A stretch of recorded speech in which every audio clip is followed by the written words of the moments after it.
Hi, നിങ്ങളെല്ലാവരും സന്തോഷമായിട്ടിരിക്കുമല്ലേ?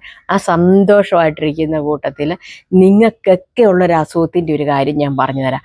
അതായത് അതിൻ്റെ അനുഭവസ്ഥയാകട്ടോ ഞാൻ, മറ്റാരുമല്ല, ഈ ഞാൻ തന്നെയാകട്ടോ. അപ്പം നിങ്ങളിൽ പലരും 100 പേരെ എടുത്തിട്ടുണ്ടെങ്കിൽ അതിൻ്റെ അകത്ത് ഒരു 80 പേർക്കെങ്കിലും ഈ രോഗമുള്ളവരേ ഉള്ളൂ. അതായത് നെഞ്ചെരിച്ചിൽ. നമുക്കിഷ്ടപ്പെട്ട ഒരു സാധനവും നമുക്ക് കഴിക്കാൻ പറ്റത്തില്ല. നമ്മളിങ്ങനെ വായിലോട്ട് ഇങ്ങോട്ട് വെച്ച് കഴിച്ചിങ്ങോട്ട് ഇറങ്ങുമ്പോൾ തൊട്ട് അങ്ങോട്ട് എരിഞ്ഞ് ആമാശി ചെല്ലുന്നാലും നമുക്ക് ആ പുകച്ചിൽ മാറത്തില്ല. പിന്നെ നമ്മളിങ്ങനെ നെഞ്ച് തിരുമ്മി നമ്മൾ പറഞ്ഞ അസിഡിറ്റിയുടെ മരുന്ന് എടുത്ത് കഴിക്കാനായിട്ട് ഓടും, അതല്ലെങ്കിൽ നമ്മൾ ഗുളിക കഴിക്കാൻ പോകും. ഇങ്ങനെയുള്ള പ്രശ്നങ്ങൾ മാത്രം. അങ്ങനെ ഒരു പ്രശ്നമായിട്ട് ഞാൻ വർഷങ്ങളോളം ഇരുന്നതാ ഒരാളാണ് ഞാൻ. നമുക്കിഷ്ടപ്പെട്ടത് ഒന്നും കഴിക്കാൻ മേല. എല്ലാവരും ചോദിക്കും നമുക്ക് ഇഷ്ടപ്പെട്ട ഒരു ആഹാരം പോലും കഴിക്കാൻ മേല, പിന്നെ ഇരിക്കുന്നതിൽ എന്താ അർത്ഥം എന്നും പറഞ്ഞുകൊണ്ട് നമുക്ക് ഈ ആത്മഹത്യ ചെയ്യാനൊന്നും പറ്റത്തില്ല. നിങ്ങൾക്കൊക്കെ അറിയാവുന്ന ഒരു ഡോക്ടറാണ്, ഈ മെഡിക്കൽ സെന്ററിലുണ്ടായിരുന്ന ഏറ്റവും നല്ല വിദഗ്ധനായ ഡോക്ടറാണ് ഈ രോഗത്തിനൊക്കെ, ഫിലിപ്പ് അഗസ്റ്റിൻ. ഞാൻ ആ ഡോക്ടറിൻ്റെ കീഴിൽ 1 വർഷവും 7 മാസവും ഞാൻ മരുന്ന് കഴിച്ചുകൊണ്ടിരുന്ന ഒരാൾ. മരുന്ന് കഴിക്കുമ്പം കുറയും. മരുന്ന് ഒരു 2 ദിവസം മാറിയിട്ട് നമ്മൾ എന്തെങ്കിലും കഴിച്ചാൽ പൂർവാധികം ശക്തിയോടെ ഈ നെഞ്ചെരിച്ചിൽ വീണ്ടും തിരിച്ചു കയറി വരും. ഞങ്ങൾക്കൊക്കെ എന്നൊക്കെ പറഞ്ഞിട്ടുണ്ട് ബീഫ്, അതുപോലെ തന്നെ മീൻ എന്നൊക്കെ പറഞ്ഞാൽ ഭയങ്കര ഇഷ്ടമാണ്. ഞങ്ങൾ ഇടുക്കിയല്ലേ, അപ്പം ഞങ്ങളൊക്കെ അവിടെ ഏറ്റവും അധികം എപ്പോഴും എന്തുണ്ടാക്കിയാലും എരിവ് മുമ്പന്തി നിൽക്കും. മുളകിലാണ് ഞങ്ങളൊക്കെ മീനൊക്കെ നല്ല മുളകിൽ അരച്ച വെക്കുന്ന ഒരാൾക്കാരാണ്. അതുപോലെ തന്നെ ബീഫൊക്കെ ആണെങ്കിലും മല്ലി മുളകും ഒക്കെ വറുത്തരച്ച് നല്ല ചൊക്കര പോണക്കത്തെ കറിയായിരിക്കും ഞങ്ങളുടേത്. അപ്പം ഇങ്ങനെയുള്ള സാധനം ഒന്നും കഴിക്കത്തില്ല. അതുപോലെ തന്നെ ഇതൊക്കെ ഉണ്ടാക്കിയാൽ നല്ല കപ്പപ്പുഴുക്കിൻ്റെ ഒക്കെ കൂടെയാണ് കഴിക്കുന്നത്. അതുപോലെ തന്നെ മണ്ണിൻ്റെ അടിയിലുണ്ടാകുന്ന എന്ത് സാധനം കഴിച്ചാലും ഈ നെഞ്ചരിച്ചില്ല. അതൊക്കെയാണ് ഞങ്ങൾക്കൊക്കെ ഏറ്റവും കൂടുതൽ ഇഷ്ടം. ഞങ്ങളൊക്കെ എന്ന് പറഞ്ഞാൽ ചെറുപ്പകാലത്തിൽ ഇങ്ങനെ ചക്ക, കപ്പ, അതുപോലെ തന്നെ ചേന, ചേമ്പ്, കാച്ചിൽ, ഈ സാധനങ്ങളൊക്കെയാണ് ഏറ്റവും അധികം ഞങ്ങൾ കഴിച്ചുകൊണ്ടിരുന്ന ആൾക്കാരാണ്. അതൊക്കെ അങ്ങ് കഴിക്കാൻ മേലെന്ന് വന്നു കഴിഞ്ഞപ്പോഴത്തെ ഒരു മനപ്രയാസം ഒന്ന് ഓർത്ത് നോക്കിക്ക്. അതുപോലെ തന്നെ ചോറെടുത്താൽ ആ കൂട്ടത്തിൽ ഒരു സൈഡിനൊരു കറി പോലും എരിവും പുളിയുള്ളത് നമുക്ക് കൂട്ടാൻ പറ്റത്തില്ല. ഇങ്ങനെയുള്ളൊരവസ്ഥയിലാണ് ഞങ്ങൾ ഡോക്ടറെ പോയി കണ്ടത്. അപ്പം ഡോക്ടർ ഒരു 1.5 മാസത്തെ മരുന്ന് കഴിച്ചിട്ടും എനിക്ക് യാതൊരു കുറവുമില്ല. അപ്പം എൻഡോസ്കോപ്പി ഒന്ന് ചെയ്ത് നോക്കി. അപ്പോൾ എൻഡോസ്കോപ്പി ചെയ്ത് പറഞ്ഞു ദഹന പ്രക്രിയയുടെ പ്രശ്നം കൊണ്ട് തന്നെയാണ്. അപ്പോൾ അതൊരു ഭക്ഷണം ദഹിപ്പിക്കുന്ന ആ ഒരു പിത്തരസം ഉണ്ടല്ലോ, അപ്പോൾ അതിൻ്റെ ഒരു ഉൽപ്പാദനക്കുറവ് കൊണ്ടാണെന്നും പറഞ്ഞുകൊണ്ടാണ് ഞങ്ങൾ ഈ മരുന്ന് കഴിക്കുന്നത്. ഇടയ്ക്ക് എന്തെങ്കിലും ഒന്ന് ചെറുതായിട്ടൊന്ന് കഴിച്ചു നോക്കിക്കോണമെന്ന് പറഞ്ഞു. അങ്ങനെ കഴിച്ചു നോക്കിയപ്പോഴും ഇത് മാറുന്നില്ല. എനിക്കൊരു ഭക്ഷണം കഴിച്ചാൽ 3-4 ദിവസം വരെ വയറ്റിൽ എനിക്കങ്ങ് ദഹിക്കാതെ കിടക്കും. എന്നിട്ട് എനിക്ക് ഛർദിയാണ്, ഭയങ്കര അസ്വസ്ഥത, വയറൊക്കെ ഇങ്ങനെ അങ്ങോട്ട് വീറി വരും. അങ്ങനെ എന്ന് വെച്ചപ്പോഴത്തേനും ഡോക്ടർക്ക് ഒരു ഡൗട്ട്. അത് കഴിഞ്ഞപ്പോൾ അതുകൊണ്ട് തന്നെ ഒന്ന് സ്കൊളനോസ്കോപ്പിയും കൂടെ ചെയ്ത് നോക്കി. സ്കൊളനോസ്കോപ്പി ചെയ്യുമ്പോൾ എന്ത് ഡൗട്ടിൻ്റെ ആണെന്നൊക്കെ നിങ്ങൾക്ക് മനസ്സിലാവുമല്ലോ. പക്ഷെ അങ്ങനെയുള്ള ഒരു പ്രശ്നങ്ങളും എനിക്ക് വന്നിട്ടില്ല കേട്ടോ. അതിന് ദൈവത്തോട് നന്ദി പറയും ഞാൻ. അപ്പം അത് കഴിഞ്ഞിട്ട് ഇപ്പം ഡോക്ടർ തന്നെ മറ്റൊരു ഡോക്ടറെ കണ്ടിട്ട് ആ ഡോക്ടറിൻ്റെ ക്രമം അനുസരിച്ചുള്ള ഭക്ഷണമാണ് പിന്നെ ഞാൻ കഴിച്ചുകൊണ്ടിരുന്നത്. എന്ന് വെച്ച് കഴിഞ്ഞാൽ ഏറ്റവും ഇഷ്ടം രാവിലെ ഏറ്റൊരു ചായയൊക്കെ കുടിക്കാമെന്ന് പറഞ്ഞാൽ ആ പാലും ചായ പോലും നിർത്തിക്കളഞ്ഞു. കാപ്പി കുടിക്കത്തില്ല, ചായ കുടിക്കത്തില്ല, എരിവും പുളിയുള്ള ഒരു സാധനവും കഴിക്കത്തില്ല, മണ്ണിനടിയിലുണ്ടാകുന്നത് കഴിക്കത്തില്ല, മീറ്റും ബീഫും ഒന്നും നമുക്ക് കഴിക്കാൻ മേലാത്ത ഒരു അവസ്ഥയിലോട്ട് വന്നുപോയി.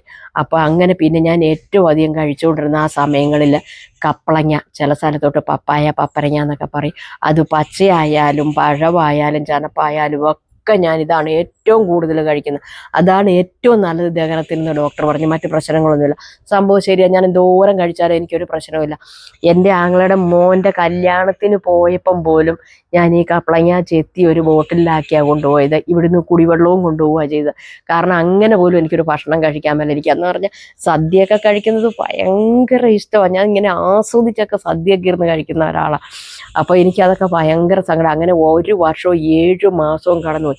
അതിനുശേഷം നമ്മൾ ചെറുതായിട്ടൊന്ന് കഴിച്ചു കഴിയുമ്പോഴത്തേന് ഈ മരണവെപ്രാളം. പിന്നെ എന്ത് ചെയ്യാനായിട്ടാണ്? അങ്ങനെ ഈ രീതിയിൽ അങ്ങോട്ട് വന്നു കഴിഞ്ഞപ്പോഴത്തേനും 64 കിലോ ഉണ്ടായിരുന്ന ഞാൻ 50, 51, 52 ഇങ്ങോട്ട് വന്നിട്ട് കണ്ണെല്ലാം ഇങ്ങനെ അങ്ങോട്ട് കുഴിഞ്ഞ കവിളെല്ലാം ഒട്ടി ദേഹമല്ല. എനിക്കത് പറഞ്ഞറിയിക്കാൻ വയ്യത്ത്. എപ്പോഴും ആ ഫോട്ടോ കാണുമ്പോൾ എനിക്ക് വിഷമമാണ്. ആൾക്കാർ ഓർക്കേണ്ട ചത്തിട്ട് ശവക്കുഴി നീറ്റ് വന്ന രീതിയിലാണ് എൻ്റെ ശരീരവും എൻ്റെ ഘടനയൊക്കെ ഇരുന്നത്. അപ്പോൾ ഇത് എന്താ ചെയ്യുന്നത്? എനിക്ക് അതുപോലെ വയ്യാത്ത ഒരവസ്ഥയിലോട്ട് ഞാൻ വന്നു. ഒരു ഭക്ഷണം അന്നേരവും കഴിക്കത്തില്ല. കഴിച്ചു കഴിഞ്ഞിട്ടുണ്ടെങ്കിൽ എനിക്ക് ദേഹം പിന്നെന്ന് പറഞ്ഞാൽ ആദ്യമൊക്കെ ഇങ്ങനെ തൊണ്ട വഴി ഇങ്ങനെ പുകഞ്ഞിറങ്ങുമായിരുന്നു, വയറ്റിൽ ചെന്നാലും പുകച്ചില്ല. അതുപോലെ നെഞ്ചരിച്ചിൽ എന്ന് പറഞ്ഞാൽ ഇവിടെ ഈ ഭാഗം അങ്ങോട്ട് കത്തുക, ഈ പെട്രോളും മണ്ണെണ്ണയൊക്കെ ഒഴിച്ചിട്ട് കത്തത്തില്ലേ എന്ന് പറഞ്ഞാൽ ഇങ്ങനെ ആളി കത്തുന്ന ഒരു പ്രതീതിയായിരുന്നു എനിക്ക്. അങ്ങനെ ഇരുന്നപ്പോഴാണ് എൻ്റെ കുമളിയിലെ സജീച്ചിയുടെ വീട്ടിൽ ചെല്ലുക ഞാൻ, അവിടുത്തെ അമ്മയ്ക്ക് വയ്യ കാണാൻ വേണ്ടിയിട്ട്. അപ്പം ഞങ്ങൾ അവിടെ ചെന്ന് കഴിഞ്ഞപ്പോഴത്തേനും അവിടെ കുറേ അക്കന്മാരെന്ന് വെച്ച് കഴിഞ്ഞാൽ തമിഴ്നാട്ടിൽ നിന്ന് അവരിവിടെ കാട്ടിൽ പണിയാനായിട്ട് വരുന്ന കായെടുക്കാനും പിന്നെ തടവെടുക്കാനും പെറുക്കാനും ഒക്കെ ആയിട്ട്. അപ്പോൾ അവരൊക്കെ എന്നെ നേരത്തെ ഒത്തിരി പ്രാവശ്യം കണ്ടിട്ടുള്ളത്, വലിയ കാര്യമാണ്. അപ്പോൾ ഇങ്ങനെ കണ്ടു ചോദിച്ചു, മോക്ക് എന്താ പറ്റിയത്, ഇതുപോലെ ആയത് എന്നാന്ന് ചോദിച്ചപ്പോഴത്തേനും സാചേച്ചി, എനിക്ക് തിരിച്ച് തമിഴ് പറയാൻ അറിയത്തില്ല. അപ്പോൾ സാചേച്ചി ഇതിന്നത് പോണക്ക് പറഞ്ഞപ്പോഴത്തേനും ആ കൈ ഇങ്ങനെ കൈ, ഇതായിരുന്നോ പ്രശ്നം, ഇതൊന്നും ഒരു പ്രശ്നമേ അല്ലെന്ന് പറഞ്ഞു. അപ്പോൾ അവരെനിക്കൊരു മരുന്ന് പറഞ്ഞു തന്നു കേട്ടോ. അത് പിന്നെ ഇന്നു വരെ ഞാൻ ഈ കഴിച്ചിട്ട് എനിക്ക് അങ്ങനെ ഒരു പ്രശ്നം ഉണ്ടായിട്ടില്ല. വേറെ ഒന്നുമല്ല, നമ്മുടെ തുമ്പ, നിങ്ങൾക്കറിയാം തുമ്പ എന്താന്ന്, വഴി സൈഡിൽ കൂടെ അവനവൻ്റെ പറമ്പിൽ കൂടെ അല്ലെങ്കിൽ തോടിൽ കൂടെ എവിടെ വേണേലും ഏത് നാട്ടിൽ സുലഭമായിട്ടുണ്ടാകുന്ന ഒരു സാധനം തുമ്പ. ഞാൻ താരനൊരു മരുന്ന് പറഞ്ഞ് നിങ്ങളെ കാണിച്ചു തന്നിട്ടുണ്ടായിരുന്നു. ഇപ്പം ഈ ചുറ്റുവട്ടത്തൊന്നും പറിച്ച് കാണിക്കാനായിട്ടില്ല. അപ്പം ഞാനൊരു സ്ഥലത്ത് പോയിട്ട് വന്നപ്പോൾ എനിക്കൊരാൾ പറിച്ചു തന്ന ഒരു ചൂട്. അപ്പോൾ ഞാൻ വെച്ചിട്ട് അതിൻ്റെ ഇലയെല്ലാം കൊഴിഞ്ഞിട്ട് ഇങ്ങനെ തണ്ടായിട്ട് നിൽപ്പുണ്ട്, അതിപ്പോൾ മുളച്ചു വന്നിട്ടില്ല.